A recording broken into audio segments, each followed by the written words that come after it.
พี่น้องเอ้ยมาขออภัยหลายๆความบ่สะดวกนะมีอันนี้เดี๋ยววันแรกจะเอาลงน้ำหลังอันนี้เดี๋ยวเขาชี้ช่อกันมีไข่พี่น้องเนาะซีน5 โลเข้าอีกชอบหนึ่งอันนี้พักอันนี้คำละขึ้นไปดึงลงมาขึ้นไปผู้ดึงลงมาป้านี่ก่อนขึ้นไปเทิงผู้ขึ้นเอาไข่ลงมาเบิดก่อนปีนขึ้นผมจะต้องน้ำมันนี่ได้หนึ่งแล้วลูกน้ำไปล้างรถเมื่อวานนี่เอามาคือกินกะปิโมเมนต์กะปิกินปลาแดกปลาไว้หั่นก้อนตัวนี้นะตัวนี้เดี๋ยวเขาชี้ช่อกันขนมมาพี่ไหมเอามาให้หนูนั่งก่อนเอาไปเอาให้ชบหนึ่งนะชบหนึ่งไปให้ดูมันก่อนเอาไปให้ทางพุ่นก่อนรถไปก่อนยันเขาช่อกันเด็กน้อยนะต้องให้เป็นนี่อันนี้พักกินกับลาบเอาอันนี้พี่น้องเลยเนาะเป็นเอื้อยจากอเมริกาเนาะเอื้อยที่ว่าเพิ่น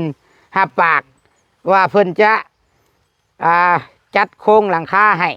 ถึงสังกะสีอลูชิ่งถือว่าแล้วเบิดถึงค่าสร้างพร้อมเนาะก็ต้องขอบบุญขอบคุณเอื้อยหลายๆผู้โชคดีสิ้นงัว5 โลนี่อย่าบังต้องให้เอื้อยเพิ่นเห็นรถสิ้นงัว5 โลพี่น้องเลยเนาะไข่มีข้าวเอาพอใจบ่คำลาเลยมีอย่างที่ผักว่ากับเอื้อยว่าบาดนี่ขอบใจเด้ออยู่ดีมีแห้งก็เจ็บอย่าได้ก็ไก่ยังมีนอนรับไปจะได้กันมื่นนอนตื่นจะได้กันแจมแบบมึงได้ครับมันได้แก้วอยู่มันคนยืนตนีต่อไป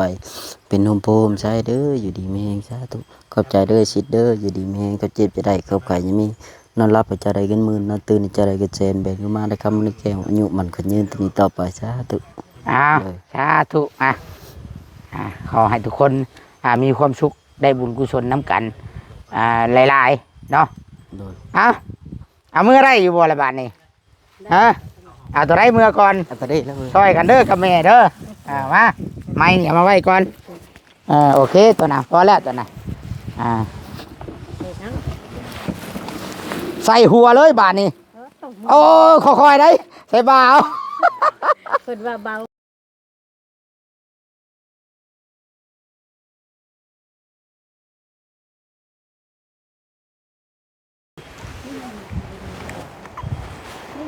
กราบทักทายสบายดีพี่น้องสบายดีและสวัสดีพ่อแม่พี่น้องผู้รักผู้ใหญ่ FC ของตุสิตเบอร์สุคนบอกว่าอยู่ใกล้อยู่ไกลฝั่งไทยฝั่งลาวและต่างประเทศนำพี่น้องเลยเนาะก็ยินดีต้อนรับทุกคนทุกท่านเข้าสู่ช่อง YouTube ของตุสิตปันสุขพี่น้องเลยเนาะพบพ่อกันพี่น้องเลยมาพี่น้องบ้านนี้คลิปนี้เนาะก็ทำตามคำเว้าทำตามสัญญา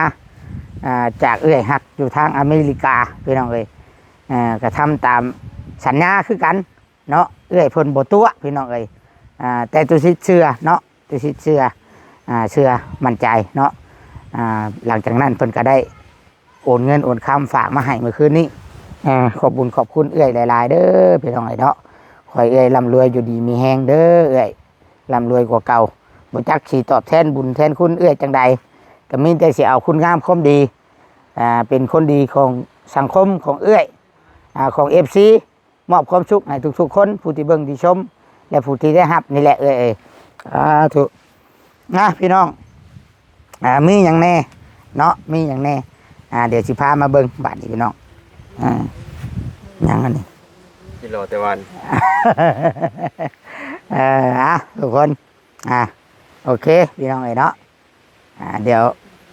ถ่ายตัวนั้นนำเลยผู้ชำระก็อยู่ผู้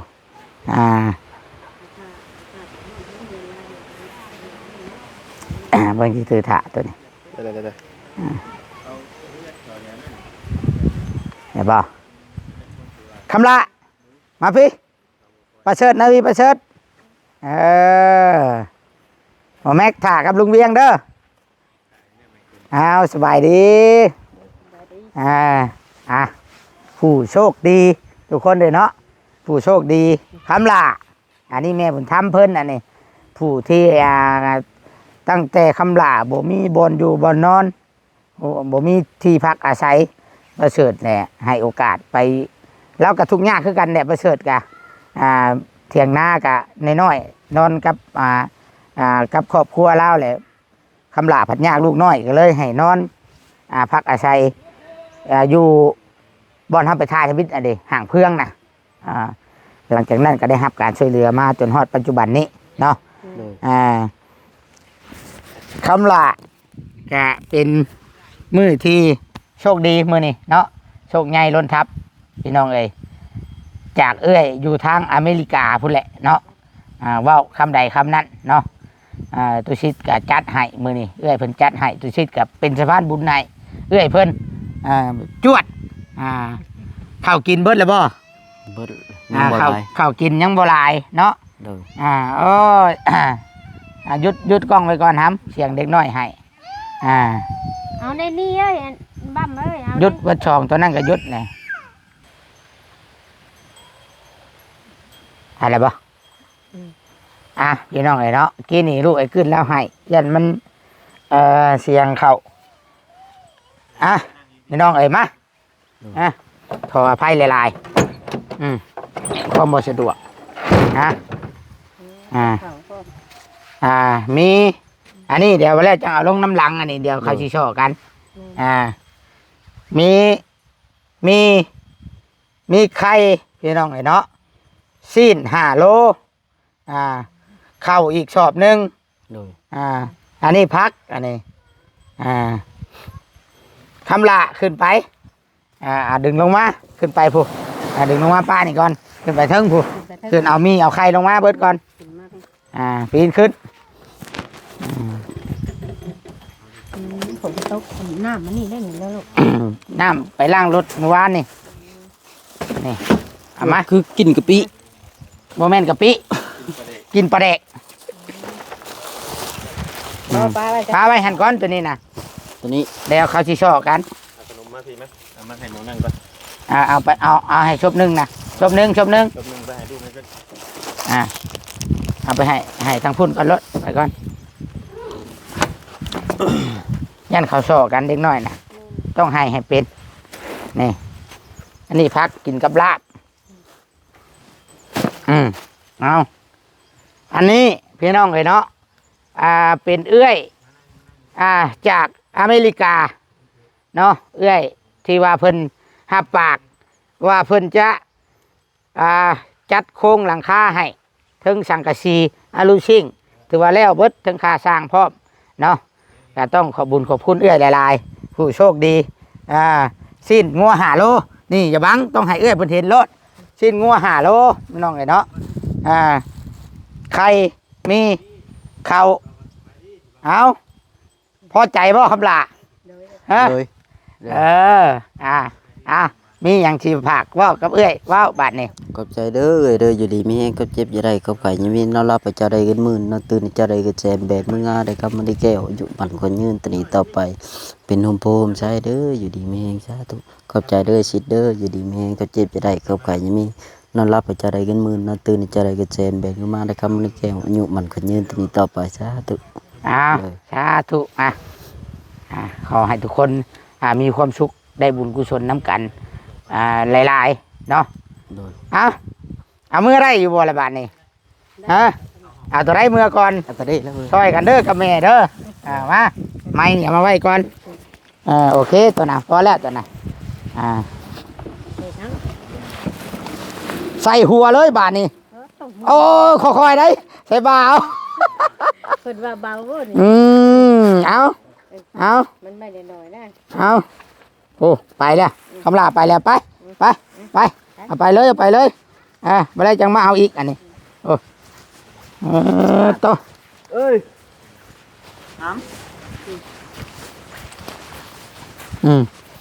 50 โลเอาข้าวมาหม้อให้คำลามือนี่50 โลยาวใส่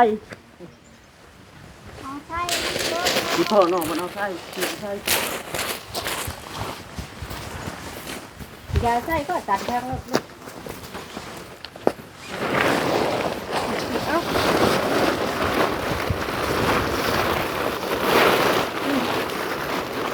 เอ้า ก็ขอบใจเอื้อยจากอเมริกาหลายๆทุกคนเนาะนี่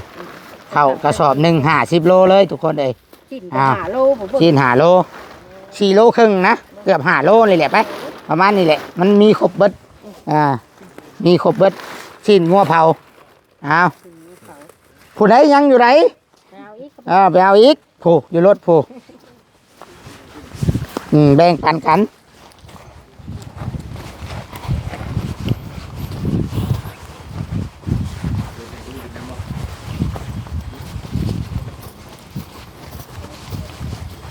เอานี่ครับเอาไว้ เอาไปปลาหันก้อนตัวน่ะโบแนมก็ได้เดี๋ยวสิจัดการเองตัวนั้นนะ แค่บ่ตัวแค่อยู่ด้วย เอาไป บ่แค่บ่นี่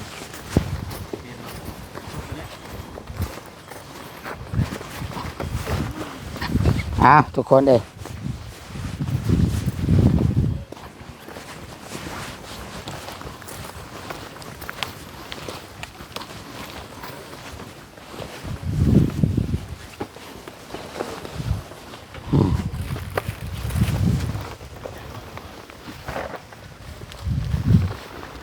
ไปพักหยาแบ่งปันกันไป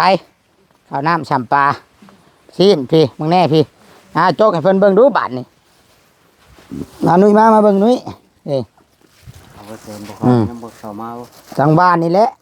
ให้บ่เวียงบอกไปแล้วเด้ จะกินท้าเนาะ ไปอยู่พุ่นก็ได้ตัวครับ มีดผลแล้วมี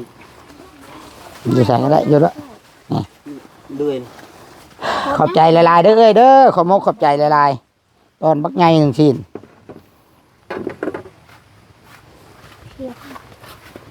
เสียงมาซอยถ้าเพิ่น ตอนนี้ก็10พอดีเที่ยงพอดีได้นี่ เชื่อผ้าเลย เร็วมันไม่เสียง ผ้าแล้วว่าจะพูด เอาซอยก็ได้หรอกพี่แบบที่จีเฮ็ดบ่ โน้ เอาเลยได้เอาเลย ยอมเออ ยอมแต่ ผัวแล้วพี่ ผัวเรียบร้อย มึงเฉิดไปเลี้ยงงัวเนาะ ผู้ดีมาปวดมาลุงน่ะเห็นบอกว่านี่ตำบะหุ่งแล้วยังทัน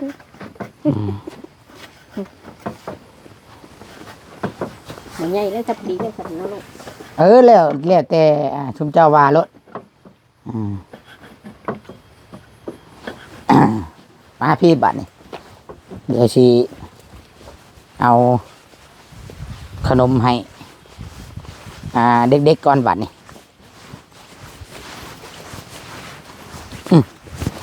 เพราะว่าเราซื้อขนมกันเราต้องซื้อให้ครบกันนะทุกคน เพราะว่าซื้อให้แต่แม็กผัดลูกไอ้ขึ้นก็มีแต่เล็กน้อยเด้เขาต้องซื้อให้มันซ้ำกันพ่อตัวเราให้กินจนได้เรามาหาท่าหันแล้วนั่งกินขนมท่า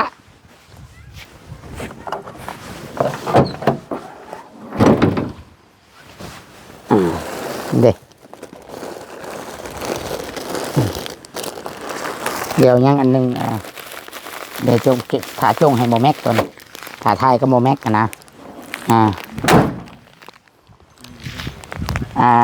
ลืมเอาแป้งนัวครับนี่ลง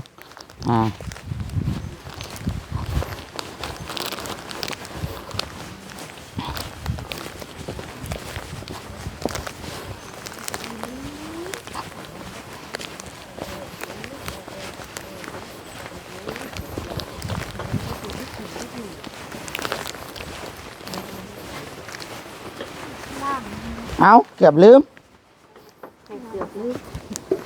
ปลาแดกมีอยู่แต่ว่าปลาแดกคือหากระซื้อมาให้ซื้อไปให้อันนั้นปลาแดกมือนะลืมซื้อไปให้อันซื้อไปให้ชาวแตงอ่อนเรื่องหนึ่งเด้อพี่น้องเด้อ อ่ะบัดนี้ถ่ายตัวนี้นะถ่ายแล้วบัดนี้สิเอาขนมไปให้ลูกไอ้ขึ้นก่อนให้เพื่อนแบ่งกันบัดนี้หมอแม็กได้เลยลูกคำหลาได้เลยอันนี้เอาไปให้ลูกไอ้ขึ้นลูกไอ้ขึ้นก็คือนี่แหละคนเทียงใกล้กันนี่แหละ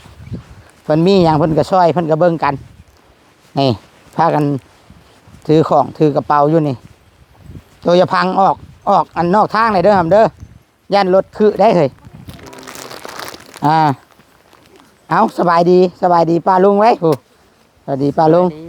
สวัสดีป้าลุงครับอันนี้แม่นบ่นี่กะฮะน้องบ่เพียงหลังนั้น อ๋อเที่ยงหลังนั้นเนาะเอาอันนี้ขนมเด้อชื่อมาผากเด้อใช่ แบ่งกันไปแบ่งให้น้องน้ำแบ่งให้หมูนี่กินน้ำเพราะว่าคันฟังออกนอกลายเลยทางมันยากเลยรถเฮามาเดี๋ยวยันรถเฮามันคือนะทุกคนยันรถเฮามันนั่นออกเวลาจังให้แม่ตัวมาเฮ็ดโอเคตัวนี้ได้แล้วตัวนี้นะเดี๋ยวพามาเบิ่งทุกเพิ่นเฮ็ดอยู่เฮ็ดกินได้ป่ะนี่ทุกคนเด้ทุกเพิ่นเฮ็ดอยู่เฮ็ดกินมีไอ้ขึ้นนี่แหละได้มีไอ้ขึ้นแน่ช่วยกันประเสริฐแน่ทุกคนเลยต่างคนกับต่างเพิ่งพาอาศัยกันเอาไปให้น้องกินเด้อนะแล้วให้อยู่กินนี่ไปไหมน้องผู้หญิงนะโดยสบายดีเด้อไปให้น้องไปหันล่มกินนี่จักว่าเจ็บประจักหัน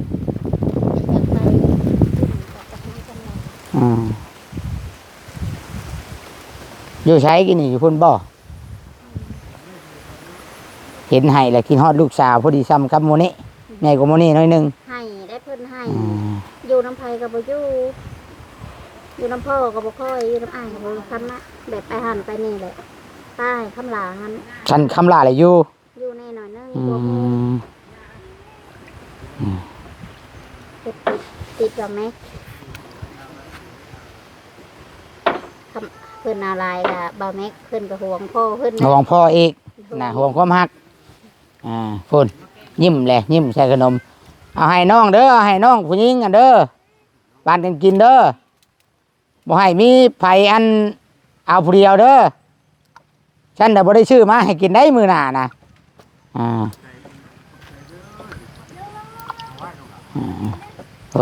ให้กับโมนี่ยิ้มไปเปื่อยบัดนี้เบิ่งลูกนั่นน้ำได้ยันล่มทางใช้ไม้แค่ยังมันมีแต่ต่อไม้แค่นี้ยันเจ็บได้เล็กน้อยบ่เห็นบ่อันโตตกอันเฮือน4 เมตรนะครับหัวจนวืกไปเจ็บนิบลายเค็มเติบเช้าแล้วบ่ไข้นี่แล้วบ่เริ่มไข้แล้วเพิ่นจอดนั่นเด็กน้อยเนี่ยตกเฮือนพี่น้องเลยข่อยเข้ามาก็บ่เวียงชุดมือข่อยย่างเข้ามาน่ะ2 ปีปลายแล้วผากพี่เลือดบานออกเลือดเพิ่นเนี่ยก็ยังบ่มีขาจนข่อยจนบ่กล้าเข้าไปเบิ่งระวังนี่ก็มีแต่เล็กน้อยน้ำในกับการไปการมาย่างย้อนล่มครัววัดใช้กี่หอกกี่หินเด้เห็ดเฮือนใหม่มันผัดมีแต่คาบเปาะคาบปูนมันแข็งเท่านั้น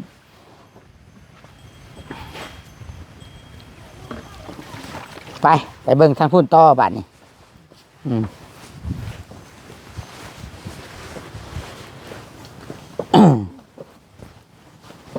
โต๊ะกับเกี้ยงกล้วยพี่น้องเลยนะโต๊ะหินก็ได้คักระบาดนี่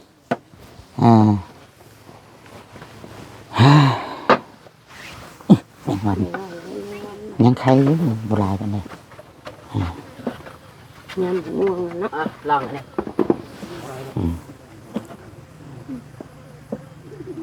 ค่อยลงพี่น้องค่อยลงประเดกค่อยว่าค่อยชื่อประเดกเป่งนัวน้ำตาลเมื่อนั้นหลุดไปชื่อให้ชาวแตงอ่อนค่อยแล้วว่าค่อยลงกับแล้วบัดนี้ค่อยลงกับแล้วมาว่าคือชวดบัดนี้โบแมนหากใครดอกประเดกนะแต่ละเฮือนนะมีไว้อยู่แล้วมันนอกมันหน้าเขานะประเดกคันขาดประเดกกับเกลือนี่ว้ายหมดแล้ว สบายดีเด้อขึ้นเด้อสบายดีมากินชุ่มกันมื้อนี้กินชุ่มกันพี่น้องลาบร้อยซอยลาบก้อยซอยจุมื้อนี้ ล่างอีเคียงตัวนั้นเนาะ มันใหญ่ชื่อแต่เลี้ยงงัวบอก ถ้าเรามาบ่ทันก็จงไว้ให้เรา ตัวเทพบ่ครับมันได้แล้ว คันบ่ได้กินพร้อมกันเนาะ เราสิมาทัน ไปใช้ ว่าเนี่ย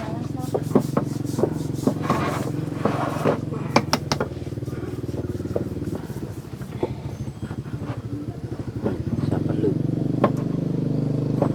มาหยังนะ 3,000ลึก บ่าวนั่นเนาะจะเป็ดจะจ่า บ่หมดเนาะว่า บ่อันเห็นในหนังเห็นในคลิปนะบ่าวไปจ้ะ บ่หมดก็คือคักอยู่แล้ว เรากินเนาะเป็นหมูมาเลย อันนี้มีครบบ่ได้ทุกคนเฮามีบีชด แม่น บีหยังเฮาไปซื้ออยู่ ตลาดแหละเฮาไปซื้อบ่เพิ่นขามาใหม่ๆตอนเช้าอยู่ตลาดเลย อันนั้นให้บ้านเอาน้ำมาข้างอันลวกน้ำพูดมันเนาะ แล้วแต่โลดแล้วแต่ชุมเจ้าเฮ็ดโลด เอามาลวกสั ก็ต้องรักษาอนามัยนั่นแหละ เฮากินข้าวปากเฮากินเบ่ทุกคนนั่นแหละเนาะ นี่ นี่ พี่ละบาสิเด้ติดข้าว มาเลยแม่นบ่ผลบ่ ลมได้ เอาแล้ว นี่แห้งๆคือนี่ เดี๋ยวว่ามาแล้วห่วย คือนี่แห้งๆคือคืนนี่ก็ลมนะเพื่อเป็นพามา อันบัดแล้วแหละบัดชุดเจ้าอันบัดว่างเลยพากันย่างไปบอกอันหน้าอันนั้นเด้อหน้าตัวอันละคั่วอยู่แถวอันโรงเรียนน่ะ เพราะว่ามันเอ็น น้ำไม่ได้ มันเอ็นแห้งแล้วค่อยไปคือออกแล้วมันหักแล้ว เพราะว่ามันสิหักมันหักแล้วนะมันหักแล้วมันมีแต่อันไม่ไผ่นี่มันเกาะไว้ซื้อแล้วค่อยไปคือออกบ่อันสิล่มใส่รถบ่แม่นแต่รถค่อยดอกคำว่าหลายคนเที่ยวอย่ามันล่ม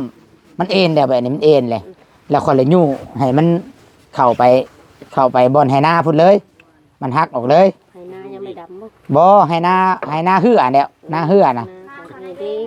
นะโตอันบอนกงไม้ใหญ่หลายนั่นเพิ่นตัด ไปมาหมื้นี้ ฮะ กระบักไม่ใหญ่ นาตัวนั้นแหละ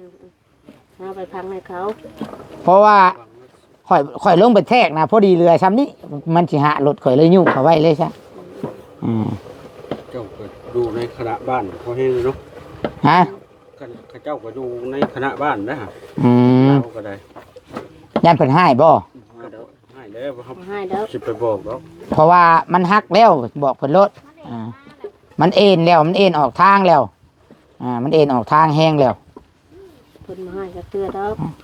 ก็ ไปช่วยนี่แม่ลูกตัวนี้อำล่ะช่วยเฮ็ดแบบนี้ทางมาลวกบ่ลวกพูดมันน่ะแล้วให้มันนั่นแล้ว แม่ยังมันน่ะเขาเอิ้นนะ มันนะ มัน นั่นนะ ตัวนี้ละ3,000ลึกโหดเท่บ่เขาเอิ้น เพิ่นพาเอิ้นเนาะ เด้อ จักเลยเองก็ได้เองว่าโย่ 3,000ลึก ลายบอลนางบางคน 30กีบโง่ตับคนบอก บ่าวนั่นเนาะ บ่เท่า บ่าวข้าว คิดบ่เท่า กินบ่าวข้าวแล้วกินหักกินบ่ได้ก็ได้ซื้อ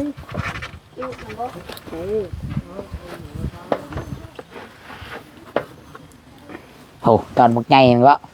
พอดีจะซ้ำหัวตอนนี้พี่น้องยิงดูคำละยิงกล้องมึงดู ลูกเป๊ะเลยกินนี่ หนาปึดเลยนะตอนนี้นะ เมนนี่เลยทำไปซื้อสิโดยามบุญกับเบ็ดเบ็ดซื้ออยู่บ้านมาได้ห้านี่แล้วก็ซื้อได้อยู่บ้านตะโกย ว่าแต่ว่าคันชื่อมานี่ต้องได้กินเลยเบิดเลยพี่น้องเพราะว่าคำลาครับไอ้ขึ้นนี่ก็คือที่บ่มีดอกเนาะตู้เย็น บอกนี่ยังบ่ได้ ยังบ่มีไฟฟ้าดอกทางนี้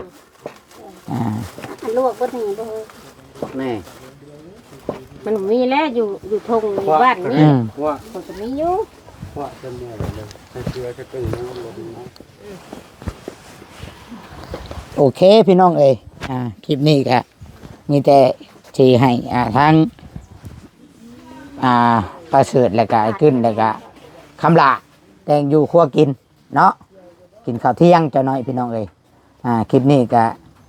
สิได้ขอจบคลิปไปก่อนพี่น้องเนาะคลิปนี้ปะมาทางพี่เฮาบัดนี้ ให้เพิ่นเฮ็ดอยู่เฮ็ดกินซะอ่านี่แหละพี่น้องเอ้ยก็เป้าหมายต่อไปก็ เป้าหมายต่อไปก็อยากได้นี่แหละอยากได้โครงหลังคานี่แหละพี่น้องเอ้ยเนาะเป้าหมายต่อไปอยากได้โครงหลังคาอยากใช้โครงหลังคาพี่น้องเอ้ยกับค่าช่างหลังคาก็รวมกันเบิดหน้ามันสิตกอยู่50,000พี่น้องเอ้ยเนาะอันนี้ก็ยังบ่ได้ถามลุงแก้วว่าเราไล่เพื่อยันว่าเครื่องของมันขึ้นย้ำผ้าย้ำผลเฮาก็ยังบ่แน่นอนเนี่ยคำว่ามันบ่พอกะได้จังว่ากันหลังแต่ว่าในงบ50,000นี่เฮาก็ยังได้หลายแนวเติบละได้หลายแนวเติบเชื่อว่านะแล้วก็คำลาครับไอ้กึ้นกับลุงเชิดเอาดินเข้านี่ก็พอดีฝนตกใส่แก็บคักเนาะนี่เนาะแก็บคักเนาะบัดนี้เนาะแน่นเด้แน่นฮอดบ่โลมบ่หยังเลยบัดนี้ ตายได้มันเน่น แน่นคักอลีบาทนี่มีแต่อยู่นี่เด้อคำลาเอ้ยบอนใดที่ว่ามันบ่เต็มนะเอาใส่เด้อดินเด้อมันเป็นโพรงมันนี่ความฝนตกนี่ให้มันแน่นเข้าเลยมันก็ยังบ่ได้หลายดอก2-3จุดน่ะจุดนั้นตัวนั้นกับตัวนี้นี่มันโยบลงเลยนี่โอเคพี่น้องเอ้ยสิได้ขอตัวปิดคลิปแล้วก็จบคลิปลงไปพี่น้องเอ้ยเนาะก็ขอบบุญขอบคุณขอบใจเอื้อยหลายๆเอื้อยจากอเมริกาเด้อพี่น้องเอ้ยเนาะที่เอื้อยฝากเงินฝากคำมาให้ซื้อของอยู่ของกินซื้อข้าวแน่เนาะซื้อข้าวหลายแนวเนาะยังมีเสื้อผ้าอีกต่อไปแต่เอาไว้คลิปต่อไปเนาะคลิปนี้ก็มันสิยาวโพดนะทุกคนเนาะ